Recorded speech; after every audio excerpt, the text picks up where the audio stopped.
The main pilot was screaming, a full-blown panic attack at 30,000 feet. The private jet was a multi-million-dollar coffin, hurtling towards a storm-battered mountain. The billionaire owner was frozen in terror, but the quiet old co-pilot, the one they treated like a flying butler, just calmly took controls and began speaking a language into the radio that wasn't meant for civilian ears. "I can't hold her. She's not responding. We're going down," he yells, his voice cracking. Just behind the cockpit, in the opulent main cabin, the jet's owner, Mr. Sterling, a man used to being in absolute control, is strapped into his plush leather seat, his face ashen. He grips the armrest so hard his knuckles are as white as Marcus's. "What do you mean you can't hold her, Marcus?" Sterling's voice crackles over the intercom, a useless whip of anger against the storm. "I pay you a fortune to fly this plane, not to cry in it." And in the co-pilot seat, there is Robert, a man in his 70s, his face a quiet landscape of wrinkles, his hands resting gently in his lap.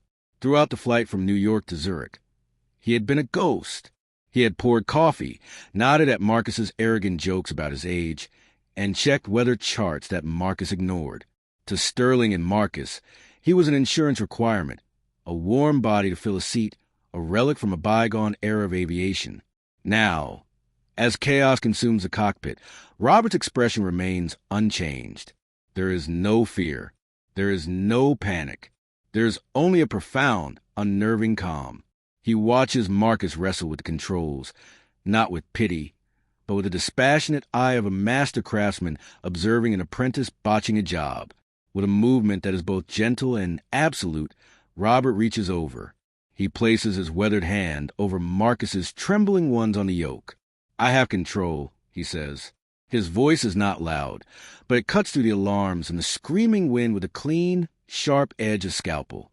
Marcus stares at him, his panic-stricken mind struggling to process the words. What are you going to do? No one can fly in this. The autopilot is out. The visibility is zero. Robert doesn't answer him. His eyes, which had seemed weary and distant, are now alive, scanning the instrument panel with an efficiency that is almost inhuman. His fingers, spotted with age, move with startling, fluid grace across the dashboard. He methodically silences the most jarring alarms, prioritizing threats, quieting the electronic noise, so he can hear the one thing that matters, the airplane itself.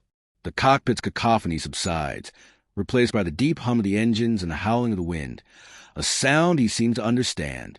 Mr. Sterling's voice, tinny and frantic, erupts from the intercom again. What is happening in there? "Marcus, don't you let that old man touch anything." Robert ignores him. 2. He smoothly puts on his headset, his movements economical and precise. He bypasses the standard communication channels and switches to a restricted emergency frequency. "Robert," into the radio, Zurich control. "This is November Charlie 700. Requesting Nighthawk protocol." "I repeat," declaring Nighthawk. "Approach vector 03 Alpha. Acknowledge." Young controller. "Nighthawk? What is that? I've never heard of that approach.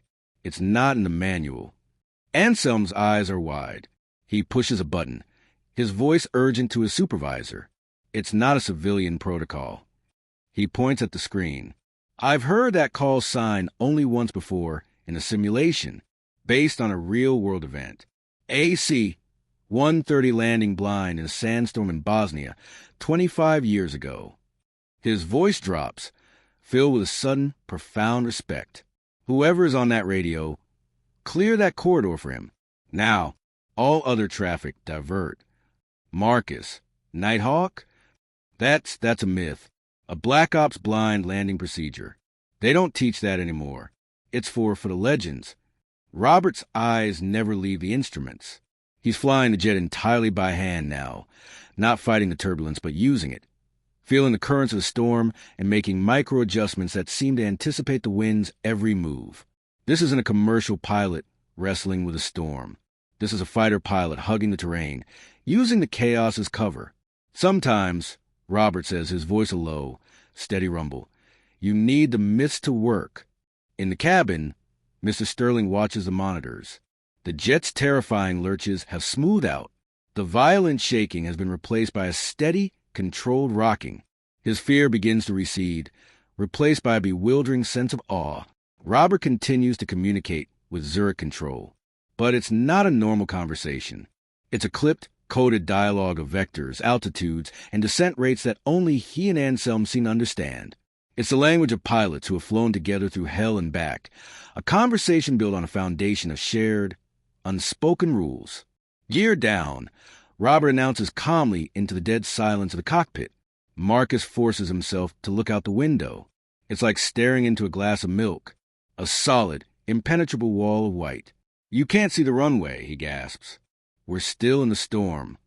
"I don't need to see it," Robert says, his hand steady, his focus absolute. "I know where it is." And just as he says it, the jet breaks through the cloud base. The runway lights of Zurich Airport appear directly ahead, perfectly aligned, as if the storm had parted just for them. The wheels touch the tarmac with a kiss so gentle it's almost imperceptible, a landing smoother than any Marcus had ever performed on a clear, sunny day. Robert deploys the thrust reversers, slows the jet, and taxis toward the terminal with the nonchalant air of a man parking his car at the grocery store. When the engines finally spool down, the silence in the cockpit is absolute. It's a heavy, loaded silence. Marcus is paralyzed, a torrent of shame, confusion, and overwhelming respect washing over him. He looks at the old man next to him and realizes he doesn't know him at all. The cockpit door is wrenched open. Mr. Sterling stands there, his expensive suit rumpled, his hair a mess. But the anger is gone from his face. In its place is an expression he rarely wears. Humility. "You," Sterling begins, his voice hoarse. Who are you?" Robert unbuckles his seatbelt and slowly rises, his joints creaking softly. He turns to Sterling with the same quiet, unassuming demeanor he's had all day. "Just the co-pilot, Mr. Sterling," he says. "Would you care for some coffee?" At that moment, a group of airport officials, led by the air traffic controller, Anselm, rushes to the open door of the jet. Anselm sees Robert and stops dead in his tracks. He straightens his posture, his expression one of pure reverence. "Colonel," Anselm says, his voice clear and ringing with respect, "it was an honor to hear your voice in the air again, sir." Marcus and Sterling both flinch, as if struck. "Colonel?"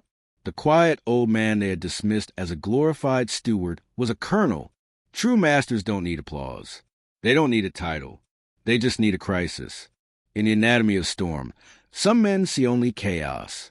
But others, the quiet professionals, see a path.